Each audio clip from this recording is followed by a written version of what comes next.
हाँ, first time Gandhi ji अगर 1893 में है ना, फर्स्टली इन 1893 में पहली बार ये अफ्रीका जाते हैं। अफ्रीका जब जाते हैं तो अफ्रीका जब गए थे गांधी जी तो किसी मुकदमे की चर्चा के लिए गए थे। कोई मुकदमा था भारतीयों की तरफ से, एक अब्दुल्ला करके थे है ना, और उनके बीच में अब्दुल्ला वहां अफ्रीका में कोई मामला फंस गया था। तो भारत के भी कुछ लोग थे वहां पे, भारतीय मूल के लोग थे, तो उन्होंने आह्वान किया था, इनको बुलाया था। इसलिए सबसे पहली बार ये 1893 में विदेश जाते हैं। हालांकि एक बार इंग्लैंड भी गए थे, पढ़ाई करने के लिए भी गए थे, लेकिन इसके बाद फिर अफ्रीका जाते हैं। तो ये जब अफ्रीका इस बार जा रहे हैं तो लंबे समय के लिए जा रहे हैं, ठीक है। तो 1893 में जाते हैं, एक मामला फंसता है भारतीयों से संबंधित, उसकी वकालत से संबंधित, उसकी वकालत करने के लिए जाते हैं। लेकिन जब वहां जाते हैं अफ्रीका में, तो वहां अफ्रीका में आप देखते हैं रेसिज्म देखते हैं, रेसिज्म वाला देखते हैं। रेसिज्म वाला मतलब कि रंग है ना, वो मतलब कह सकते हैं कि गोरे हैं काले हैं, ऐसा रंग भेद है उनके साथ में, दास्ता प्रथा, स्लैब सिस्टम हुआ, ये सब चीजें वहां गांधी जी देखकर विचलित हो जाते हैं अफ्रीका में। और अफ्रीका में 1893 में यहाँ से भारत से जाते हैं, और ध्यान दीजिए 1894 में ही आपकी बुक में जो दिया गया है, आप वहां से आप उसको कोरिलेट कर लीजिएगा। 1894 में नटाल कांग्रेस की स्थापना वहां करते हैं, है ना। नटाल कांग्रेस की स्थापना 1894 में, है ना। It was established by Gandhi ji. That is very important. किस लिए था? रेसिज्म के अगेंस्ट में था 1894 में। तो मैंने आपको ये बताया कि गांधी जी से जुड़ी हुई जो भी आपकी बात रही उसको आप लोग बिल्कुल याद रखेंगे। तो मैं आपको अभी पढ़ा नहीं रहा हूँ कुछ, अभी जो भी स्टूडेंट्स मुझे सुन रहे हैं, मैं अभी आपको पढ़ा नहीं रहा हूँ। मैंने जो पढ़ाया है अभी तक, मैं उसका रिवीजन करा रहा हूँ, और साथ ही कुछ नई नई चीजें जो छोटी चीजें इधर उधर छूटी हुई है, उनको नई चीजों को भी आपको जोड़ रहा हूँ। आप बस दिमाग से उसको क्या करिए, सुनते जाइए और समझते जाइए, ठीक है। जैसे जहां नटाल कांग्रेस लिखा है आपने वीडियो पिक्चर में बना हुआ है, वही साइड लिखी थी गांधी जी 1893 में आए थे अफ्रीका पहली बार, है ना। कोई भारतीय है ना, उसके मुद्दे को लेकर यहाँ अफ्रीका आए, और 1894 में इन्होंने नटाल कांग्रेस की स्थापना की। जब उन्होंने अफ्रीका में देखा कि ऐसा सिस्टम चल रहा है, तो उन्होंने यहाँ पर स्थापना कर डाली। इसके बाद एक चीज और याद रखिएगा, 1894 के बाद 1901 में, 1901 याद रखिएगा, 1901 में गांधी जी एक बार भारत आते हैं वापस। गांधी जी एक बार भारत वापस आ जाते हैं, साल भर ही रहते हैं, साल भर के अंदर ही अगले साल चले जाते हैं।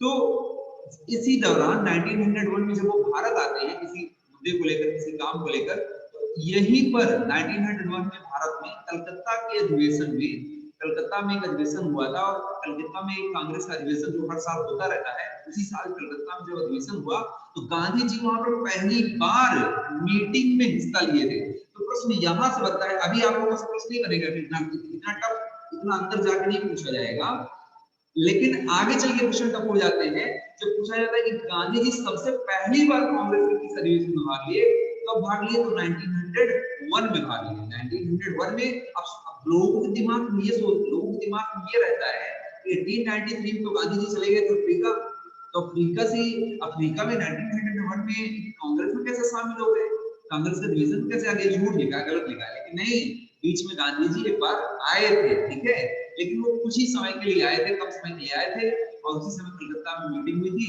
और उस मीटिंग में भाग ले लिए थे। तो ये भी यहाँ से क्वेश्चन बन गया, गांधी जी पहली बार किस अधिवेशन में भाग लिए? तो कलकत्ता में 1901 में भाग लिए थे। अब उस समय आपको दिल्ली का अध्यक्ष कौन था, प्रेसिडेंट कौन था, मुझे भूल गया, अभी याद नहीं आ रहा मुझे, ठीक है। इसके बाद 1902 में फिर से चले जाते हैं गांधी जी, 1902 में फिर से चले जाते हैं अफ्रीका, फिर से चले जाते हैं अफ्रीका में। जो उनके मूल निवासी थे, उन लोगों ने इनको, भाई जब अफ्रीका से आए थे तो बोले थे कि आपको अगर कोई जरूरत पड़े तो आप लोग मुझे फिर से बुला लीजिएगा, मैं फिर से आ जाऊंगा। तो फिर से गांधी जी चले जाते हैं, ठीक है। और इस बार जब जाते हैं तो फिर लंबे समय के बाद आते हैं, फिर सीधे 1915 में ही आते हैं, जब आपकी बुक में जो लिखा है 1915 में 46 जब उनकी एज रहती है, उस समय आते हैं, ठीक है। और अच्छा, जब अफ्रीका गए थे, दोबारा जब अफ्रीका गए थे, तो क्या वहां भी कोई स्थापना किया था? तो हाँ, बिल्कुल स्थापना किया था।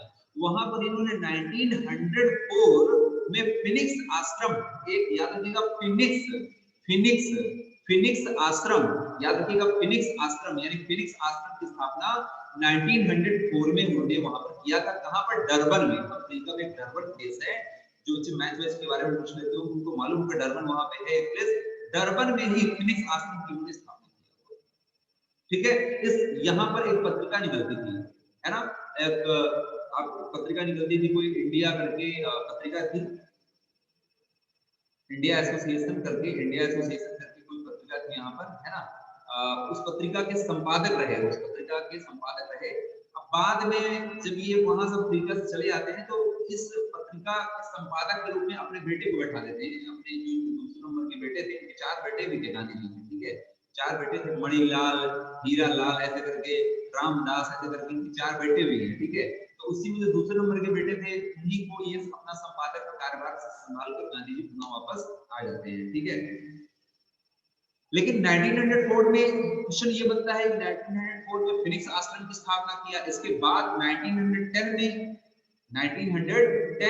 में टॉलस्टॉय फॉर्म, ये आपकी बुक में दिया है, टॉलस्टॉय फॉर्म की भी स्थापना करते हैं। टॉलस्टॉय फॉर्म क्या है, टॉलस्टॉय है कौन, तो आपको ये भी पता होना चाहिए। टॉलस्टॉय एक रूस के क्या है, एक रूस के फिलोसोफर है, एक दार्शनिक है, रूस के फिलोसोफर है, राइटर है, और इनसे गांधी जी बहुत प्रभावित थे। गांधी जी इनसे बहुत प्रभावित थे, टॉलस्टॉय से बहुत प्रभावित थे, और टॉलस्टॉय का जो सिद्धांत था सत्य पर, सत्य पर ही था। ध्यान दीजिएगा, गांधी जी जो सत्याग्रह यहाँ भारत में करते हैं ना, ये सत्याग्रह वाला स्टाइल, इनका सत्याग्रह वाला पॉलिटिकल स्टाइल यहीं से सीखा हुआ है, टॉलस्टॉय से ही सीखा हुआ है। कहां से, दक्षिण अफ्रीका जब गए थे, साउथ अफ्रीका में, तो टॉलस्टॉय के प्रशंसक थे, टॉलस्टॉय के क्या थे, प्रशंसक थे, रूस के जो टॉलस्टॉय रहे उनके प्रशंसक थे, रूस के फिलोसोफर थे ना, रूस के फिलोसोफर दार्शनिक थे, अपनी बहुत अच्छी बातों को लिखा करते थे, सत्य के बारे में प्रयोग किया करते थे, सत्य के साथ, है ना। तो गांधी जी इनके प्रशंसक थे, भाई बहुत अच्छी बात है, बिना हथियार उठाए अगर कोई हमें जीत मिल जाए तो बहुत अच्छी बात है। इन्हीं सब चीजों से प्रभावित थे। क्वेश्चन बनता है गांधी जी सबसे ज्यादा किससे प्रभावित थे, तो टॉलस्टॉय से प्रभावित थे, इसीलिए उन्होंने टॉलस्टॉय फॉर्म की भी स्थापना उन्हीं के नाम से साउथ अफ्रीका में किया था, टॉलस्टॉय फॉर्म की स्थापना, ठीक है, 1910 में किया हुआ था। और इसी टॉलस्टॉय फॉर्म में गांधी जी ने सबसे पहले सत्याग्रह वाला जो कॉन्सेप्ट है, सत्य के लिए आग्रह, सत्याग्रह का मतलब क्या होता है, सत्य के लिए आग्रह, सच के लिए लड़ाई कैसे लड़नी है, कैसे उस पर दृढ़ संकल्प बने रहना है। ऐसा नहीं कि हम कोई काम करने के लिए बैठे हैं कि हाँ हम करेंगे, अब 2-3 दिन बाद हम उसको बंद कर दिया, तो उस पर डटकर कैसे काम करना है, ये सारा काम वहीं से साउथ अफ्रीका में ही सीख कर आए थे गांधी जी, ठीक है। तभी 1915 में आते, तो 2-3 बातें महत्वपूर्ण है, एक नटाल कांग्रेस की स्थापना 1894 में, फिर 1994 में फिनिक्स आश्रम, और 1910 में क्या, टॉलस्टॉय फॉर्म की स्थापना किया था। टॉलस्टॉय फॉर्म की स्थापना कहाँ किया था, जोहान्सबर्ग में किया हुआ, याद आ गया मुझे, जोहान्सबर्ग एक स्थान है साउथ अफ्रीका में, साउथ अफ्रीका की सारी बात कर रहा हूँ मैं, साउथ अफ्रीका की बात कर रहा हूँ, अफ्रीका में पूरा नहीं, साउथ अफ्रीका की बात कर रहा हूँ, ठीक है। तो साउथ अफ्रीका के डरबन में फिनिक्स आश्रम और जोहान्सबर्ग में ये टॉलस्टॉय फॉर्म मिलता है इनका, ठीक है। यहाँ तक किसी को कोई डाउट नहीं है, सबको समझ में आया है, इसके बाद आगे बढ़ते हैं। Yes sir. हाँ सर आपने बताया नटाल कांग्रेस की जो स्थापना हुई थी वो 1894 में हुई थी, पर बुक में 1895 दिया हुआ है। क्या दिया बुक में, 1895? 5। हाँ तो 1895 के लीजिए, 1895 ही कर लीजिए, मेरे हिसाब से 1894 होना चाहिए।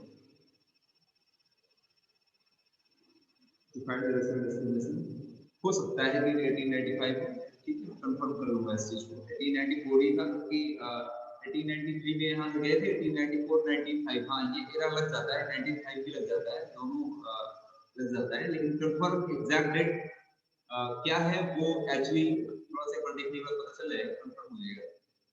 लेकिन अभी आप लोग अपने बुक के हिसाब से चलिए, 1895 दिया है तो 1895 ही हो रखिए, क्योंकि जो बुक में सामने दिया हुआ है हम उसी को माने, अभी हमारे सामने जो नहीं है उस पर उसको हम आधार बना के आगे सकते हैं, ठीक है। और कोई क्वेश्चन,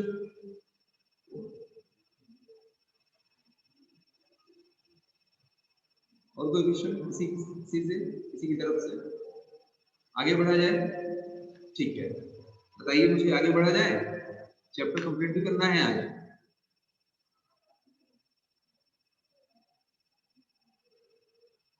मैसेज नहीं आया अभी तक किसी का, हाँ अब आ रहे हैं मैसेज। ये 20 स्टूडेंट्स यहाँ पे कनेक्ट हैं और 20 स्टूडेंट्स मैसेज बहुत लेट करते हैं, 20 के 20 मैसेज मुझे एक साथ मिलने चाहिए, 20 मैसेज मुझे एक साथ मिलने चाहिए। यस सर, फटाफट एक साथ मैसेज यहाँ पे मुझे दिखने लगते हैं, जब आप मैसेज करते हैं ना तो लिस्ट दिखती है यहाँ पे, धीरे धीरे मैसेज करते हैं। हाँ ठीक है, अब काफी लोगों ने कर दिया है।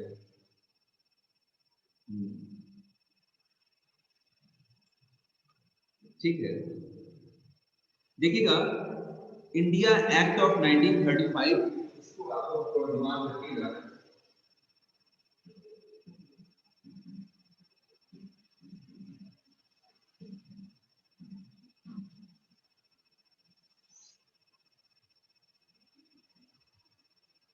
इंडिया एक्ट ऑफ 1935 यहीं से पढ़ना है हमें, ठीक है। और ये आपके बुक में दिया है, पिक्चर जो मैंने दिखाई इसके जस्ट साइड वाला जो पैराग्राफ है, सेकंड पैराग्राफ, इसी सेकंड पैराग्राफ से पढ़ना है। सभी लोग अपनी बुक अपने पास रखे हैं तो मैं स्टार्ट करता हूँ, और ध्यान से देखेंगे अपनी बुक में क्या पढ़ने वाले हैं, ठीक है। कहाँ कहानी पहुंच गई थी, स्टोरी कहाँ पहुंच गई थी, देश कहाँ पहुंच गया था, पिछली घटनाओं को थोड़ा सा एक बार रिवाइज कर लेते हैं। मार्च टू दांडी वाली घटना याद रखिएगा, गांधी जी ने, फिर से मैं एक बार पीछे का रिवाइज करा दे रहा हूँ, जो बच्चे कर रहे होंगे उनको समझ में आया होगा कि 1923 में स्वराज पार्टी की स्थापना, 1923 में स्वराज पार्टी की स्थापना हुई, है ना। स्वराज पार्टी बनी, किसके द्वारा बनी? C R Das and Motilal Nehru. C R Das कौन थे? सी आर दास चित्तरंजन दास, चित्तरंजन दास बंगाल के सबसे प्रभावी उस समय के नेता। इन्होंने स्वराज पार्टी की स्थापना की। स्वराज पार्टी का पर्पज पूछा जाए आपसे, what is the purpose of Swaraj party? Swaraj party बनी क्यों? तो स्वराज पार्टी बनी इसलिए कि 1922 में गांधी जी द्वारा नॉन कोऑपरेशन मूवमेंट का आह्वान, कॉल्ड ऑफ, वापस बुला लिया गया। आंदोलन को वापस लेने से कई भारतीय नाराज हुए, भगत सिंह जैसे, सुभाष चंद्र बोस जैसे कई लोगों ने नाराजगी जाहिर किया, गांधी जी से नाराज हो गए। हालांकि गांधी जी के समर्थक थे, गांधी जी की प्रशंसा भी करते थे, लेकिन इस घटना से नाराज हुए। अच्छा, गांधी जी छोड़े क्यों थे ये भी मैंने आपको बताया हुआ है कि 1922 में ही चौरी चौरा कांड होता है, गोरखपुर में चौरी चौरा कांड होता है, जिसमें कुछ किसान आंदोलनों पर शांतिपूर्ण से किसान जो है वहां पर आंदोलन कर रहे थे, जब पुलिस ने फायरिंग कर दी थी। मजा आ रहा था, पुलिस को मजा आ रहा था कि हमारे पास तो बंदूकें भी, हम फायरिंग करेंगे, फायरिंग करके तुम्हें भगाएंगे, एक फायरिंग करेंगे फंस जाओगे। लेकिन वो भागने वाले किसान तो बैठे नहीं थे, नाराज बैठे थे, है ना। नॉन कोऑपरेशन मूवमेंट चल ही रहा था, जोश रोज, है ना, खून बिल्कुल गर्म, बंदूक छुटाया तो दौड़ा लिए पुलिस वालों, और है ना, अब दौड़ा कर बिल्कुल, है ना, गुस्से की आग में, भाई हम तो शांति से आंदोलन कर रहे हैं, तो बंदूकें क्यों छुटा रहे हो? इसका मतलब बहुत बंदूकें हैं, तो कहीं और छुटाओ, हमारे पास नहीं छुटा रहे हो। फिर गुस्से में आकर उन्होंने क्या किया? आग लगा दिया। अब उनको ये नहीं पता था कि आग लगा देंगे कितने लोग मर जाएंगे, लेकिन 22 पुलिसकर्मी मारे गए। हालांकि इससे देश में बहुत ज्यादा प्रभावित कोई नहीं हुआ, सब लोग खुश थे देश में, ठीक है, अच्छे हुए, है ना। हम लोगों को मार रहे थे, जान से मार रहे थे, और जलियांवाला बाग आपने देखा था 1919 में हुआ था, ज्यादा समय हुआ नहीं था, तो सब लोग खुश थे। लेकिन गांधी जी चूंकि यहाँ पर नॉन वायलेंट थे और कह रहे थे कि नहीं हम तो भैया, हम पहले ही बोले थे कि आंदोलन कैसा होना चाहिए, नॉन वायलेंस वाला होना चाहिए, लेकिन यहाँ पर तो वायलेंस हो गया, तो अब गांधी जी क्या कर रहे हैं, हम उसको वापस बुला लेंगे, ठीक है ना। क्योंकि तो गांधी जी को वापस बुलाने का एक मतलब ये भी था, कुछ इतिहासकार ये भी लिखते हैं, स्टोरी में ये भी लिखते हैं कि गांधी जी को पहले से ही पता हो गया था कि यहाँ पर क्या हो गया है, बंदूकें छूट गई है, सॉरी उसमें आग लगा दिया इन्होंने। अब ये जो मैं धरने पे हम लोग बैठे हैं तो पुलिस वालों का लाठी चार्ज होना, तो अभी तो फिर से कुटाई होगी किसी न किसी की, है ना। तो गांधी जी ने पहले से ही आंदोलन को क्या कर लिया, वापस कर लिया। इसी के विपक्ष में जब आलोचनाएं गांधी जी झेलनी पड़ती हैं, गांधी जी काफी, आप जो देखेंगे गांधी जी का जो रोल है वो 1922 से लेकर 1930 के बीच में बिल्कुल दिखाई नहीं देता है। गांधी जी का रोल 1915 से दिखाई देता है, इंडिया में, भारत में 1915 से लेकर 1922, ये 7 सालों में गांधी जी बिल्कुल बढ़ चढ़ के गांधी जी पूरे भारत में गांधी जी ही दिखाई देते हैं 7 साल 1915 से 1922। लेकिन इधर 1922 से लेकर 1930 के बीच में गांधी जी का जो रोल है वो दिखाई तो देता है, खासकर 1928 तक, 1922 से लेकर 1928 तक तो गांधी जी का रोल बिल्कुल से, है ना, बिल्कुल से कम भारत में दिखाई देता है। तो इसलिए माहौल को गर्म बनाए रखने के लिए कांग्रेस ने क्या किया, स्वराज पार्टी की स्थापना की। साथ ही साथ स्वराज पार्टी का मुख्य उद्देश्य ये था कि भाई अब दूसरा स्टेप तरीका अपनाया जाए, देश में काम कैसे किया जाए, देश को आजाद कराना है, देश में काम करना है, कैसे काम किया जाए। तो उन्होंने प्लानिंग किया। उन्होंने प्लानिंग ये किया कि अब क्या करना चाहिए, हमें काउंसिल में, यानी हमें जो काउंसिल है, परिषद है, परिषद का मतलब यानी जो लेजिस्लेटिव असेंबली की जो काउंसिल होती है, यानी अंग्रेजों की जो परिषद होती है, जहां पर अंग्रेज लोग बैठ कर डिसीजन लेते हैं, इस परिषद में हमें क्या मिलनी चाहिए, सदस्यता मिलनी चाहिए। तो इसके लिए वो क्या थी, स्वराज पार्टी प्रतिबद्ध थी। इसके लिए स्वराज पार्टी प्रतिबद्ध थी। स्वराज पार्टी कहती थी कि हम इन्हीं के बीच में बैठ के इनके द्वारा जो बनाए गए कानून है वहीं पर इनका विरोध करेंगे, बनने नहीं देंगे कानून। ये स्वराज पार्टी का मानना था। जबकि जो कांग्रेस पार्टी जो पुरानी चली आ रही है, इनके साथ जाके बैठने की जरूरत ही नहीं है, काउंसिल में हमें जरूरत नहीं है, हम लोग अलग से अपना अलग जैसे विरोध कर रहे हैं ना वैसे करेंगे ना। लेकिन स्वराज पार्टी कहते नहीं, हम हमारा ऐसा उद्देश्य नहीं है, हम दूसरे तरीका। तो मोतीलाल नेहरू उसके सचिव रहे, सेक्रेटरी रहे, और चित्तरंजन दास इसके मेन फाउंडर के रूप में जाने जाते हैं। मैंने पर्पस भी बता दिया। स्वराज पार्टी अपने अस्तित्वहीन में कब हो जाती है, अगले ही 3 साल में 1925 में चित्तरंजन दास की मृत्यु हो जाती है, जिसके बाद स्वराज पार्टी धीरे धीरे ढीली पड़ने लगती है। और इसमें भी विचारधाराओं का आदान प्रदान होता है। कुछ लोग सोचते हैं कि नहीं, स्वराज पार्टी से जुड़े रहना चाहिए, कुछ लोग सोचते हैं स्वराज पार्टी से हट जाना चाहिए। स्वराज पार्टी जिस चीज के लिए बनी थी उसका जो उद्देश्य था वो भी लगभग क्या हो रहा था, कमजोर दिखाई दे रहा था। इसी क्रम में आप देखते हैं कि 1927 में साइमन कमीशन का गठन हो जाता है। अब साइमन कमीशन 1927 में गठन होता है। साइमन कमीशन, साइमन कौन है, साइमन एक अंग्रेज है जिनकी अध्यक्षता में ब्रिटिश जो वहां गवर्नमेंट ब्रिटेन की थी, उसने साइमन को भेजा भारत में भेजने की तैयारी बना ली। जब साइमन को भेजने की तैयारी बना ली तो भारत वाले खुश हुए कि ठीक है, जो 1919 में एक्ट आया था, मैंने बताया था आपको, ये एक्ट आया था आपको 1919 में,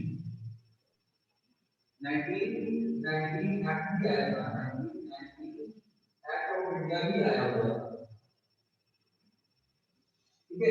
इसके ऊपर तो आया है 1909 एक्ट ऑफ इंडिया आया, ठीक है। ये तो 1919 act, 1909 act of India, 1990 act of India और इंडिया एक्ट ऑफ 1927, तीनों को थोड़ा सा ये बताया था मैंने कि 1909 में क्या हुआ था, मुस्लिमों को पहली बार निर्वाचक मंडल यानी अलग से सीटें निर्धारित कर दी गई थी बंगाल में कि भाई इतनी सीटों में मुसलमान ही लड़ेंगे। क्यों लड़ेंगे भाई, क्योंकि मुसलमानों को और हिंदुओं को क्या करना था, अलग करना था, अंग्रेजों का उद्देश्य था। कहानी कहां से शुरू हो रही है, बंगाल के विभाजन से शुरू हो रही है, पार्टीशन ऑफ बंगाल से। जब देश में स्वदेशी मूवमेंट स्टार्ट हो गया था, अंग्रेज अपने आप को असहज महसूस कर रहे थे, डरे हुए थे, तो उन्होंने बंगाल के मुसलमानों को भड़काना शुरू किया कि भाई तुम लोग क्या कर रहे हो, उनके साथ में अपनी है ना कुछ करो, अपने लिए अलग बनाओ। तो क्या हुआ, मुस्लिम लीग बनकर खड़ी हो गई। मुस्लिम लीग की स्थापना होती है 1906 में ढाका में। सलीमुल्लाह और आगा खां, सलीमुल्लाह और आगा खां दो व्यक्ति थे, जिसमें सलीमुल्लाह फाउंडर माने जाते हैं, सलीमुल्लाह फाउंडर माने जाते हैं। सलीमुल्लाह के उसमें क्या हुआ, 1906 में मुस्लिम लीग पहली बार, ध्यान दीजिएगा, भारत में पहली बार लीग बनती है, लीग, मुस्लिम लीग, यानी कि एक अलग सी पार्टी बन गई भारत में। अब कांग्रेस के अलावा अभी कांग्रेस एक थी जिसमें मुस्लिम और हिंदू दोनों एक थे, लेकिन अब पहली बार 1996 में एक अलग से लीग बन जाती है। तो लीग बन गई तो उसमें भी कुछ सदस्य होंगे, उनकी भी अपनी डिमांड चलेगी अलग से, ठीक है। और इसी क्रम में मुस्लिम लीग ने सपोर्ट कर दिया। अब जब मुस्लिम लीग ने अंग्रेजों का सपोर्ट कर दिया, नहीं आपने जो कर्जन ने डिसीजन लिया ना, बहुत अच्छा लिया है। कर्जन ने जो डिसीजन लिया, बंगाल का विभाजन कर दिया, ईस्ट बंगाल वेस्ट बंगाल जो कर दिया, बहुत अच्छा किया है, प्रशासनिक सुविधा की, जबकि प्रशासनिक सुविधा नहीं थी। प्रशासनिक सुविधा या मेन कारण नहीं था, दूसरा ही कारण था, ठीक है। वो फूट डालना चाहते थे, भारतीयों में आपस में फूट डालना चाहते थे। आप सुना होगा आपने बात, फूट डालो राज करो, तो यही उसका एक सबसे बड़ा उदाहरण था। स्वदेशी मूवमेंट का सपोर्ट जिसने किया, स्वदेशी मूवमेंट में साथ किसने नहीं दिया, मुस्लिम लीग ने नहीं दिया। और इसी क्रम में 1909 में आप देखते हैं कि 1909 में पृथक निर्वाचक मंडल यानी अलग से सेपरेट एक कॉन्स्टिट्यूएंसीज में जो सीटें हैं मुसलमानों को मिलती है। 1909 एक्ट ऑफ इंडिया। क्वेश्चन में सीधा सीधा ये पूछा जाएगा, आगे चल के फ्यूचर में जितना भी पढ़ेंगे केवल एक क्वेश्चन ही पूछा जाता है इंपॉर्टेंट कि 1909 एक्ट ऑफ इंडिया क्या था, जिसमें सीधा सीधा ये था कि मुसलमानों के लिए मुस्लिम सीटें अलग से निर्धारित की गई थी। इसके बाद 1919 में क्या हुआ, तो 1919 में भी जब जलियांवाला बाग हत्याकांड हुआ जलियांवाला बाग तो सिखों को खुश करने के लिए, सिखों को खुश करने के लिए, सिख संप्रदाय को संतुष्ट करने के लिए और बंटवारा करने के लिए, तो सिखों को, क्रिश्चियंस को, ईसाइयों को भी क्या किया गया, अलग से सेपरेट सीट निर्धारित की गई। तो ध्यान दीजिएगा 1908 में मुस्लिमों को भारत से अलग कर रहे हैं क्योंकि वो जानते हैं कि मेजोरिटी किसकी है भारत में, हिंदुओं की है। मेजोरिटी हिंदुओं की है तो हिंदुओं से अलग इनको थोड़ा थोड़ा पार्ट में डिवाइड करेंगे ना, एक दिन में थोड़ी डिवाइड कर देंगे। तो 1909 एक्ट में क्या किया, यहाँ पर इन्होंने सिखों को भी अलग कर दिया, इस क्रिश्चियंस को भी अलग कर दिया, और साथ ही साथ एंग्लो इंडियंस भी थे, इनको भी सीटें अलग निर्धारित दी। भाई जब ये बताइए, जब सबके लिए अलग अलग व्यवस्था हो जाएगी तो कोई आदमी किसी की बात सुनेगा? अब बताइए, कोई आदमी किसी की बात सुनेगा? नहीं सुनेगा बेटा, है ना, कोई भी व्यक्ति उसकी बात नहीं सुनेगा। बात समझ में आ रही है? नहीं समझ में आ रही है? बात समझ में आ रही है? नहीं आ रही है आपको? यस सर, आ रही। आगे कुछ चर्चा। हाँ, इसी क्रम में 1919 एक्ट जो आया वो 1909 का विस्तार था। 1909 का विस्तार था क्या? 1919 एक्ट। और 1919 एक्ट का विस्तार कहाँ देखने के लिए मिल रहा है?